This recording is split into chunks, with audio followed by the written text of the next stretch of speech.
Hey, intermediate algebra students, good morning. And today we are doing basically slopes and graphs. So we've got slopes from graphs and then we've got graphs from slopes. So it's kind of a nice, easy one. Here's what we're doing on this one today. So we have this nice little line here, and we got to find the slope from this. You should remember this from last year, but in case you didn't, because last year was kind of a weird year, we need to find two spots. You notice these grid on here that are going everywhere?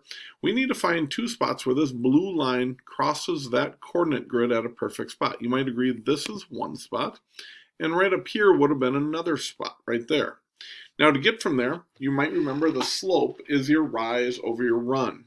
So it's your how much does it go up versus how much does it go over. And this one goes up 1 over 3, so the slope is just 1/3. Up 1 over 3. All right, let's take a look at another example right here. Here's our slope. We need to find a couple spots where it crosses perfectly. You might notice right here it crosses perfectly, and then down here at -1 it crosses perfectly. So we'll highlight those two spots right there. To get from the left coordinate, now I forgot to mention over here, we always start on the left coordinate and then you move towards the right coordinate, okay? So starting at the left coordinate to the right coordinate, this line goes down, and it goes down 3 over 1. So again, down 3 over 1. Well, you're going to notice I didn't put down 3 over 1, I just put down 3. Because what is -3 divided by 1? It simplifies to just -3. So that's how you do slope from a graph. This one should not take you very long, especially if you have my help. We'll blow through it very quickly. Next one that you're doing today is graphs from a slope. And I do not know why I have my answer in there. I'm going to take that back off. Boom. And now we have it right. Graphs from a slope. All right, there's the first one we're going to look at. So this one says we are going to start at the point -2, 7. So over 2 up 7. We're going to put a dot right there.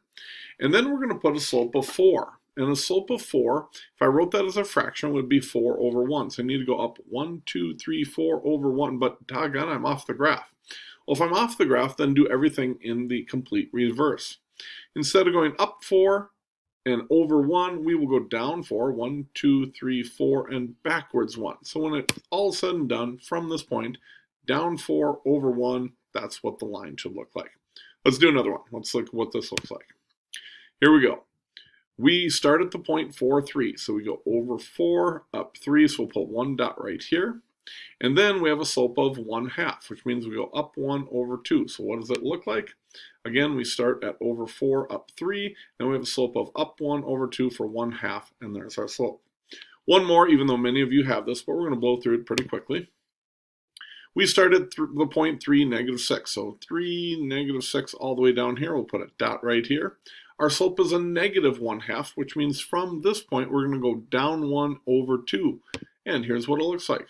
Start at 3, -6 right here, and then from that dot, we go down 1 over 2. This is just how easy that one is. Not a very long video, and it shouldn't take you very long to knock out both of these cons. Have a great day. Bye-bye.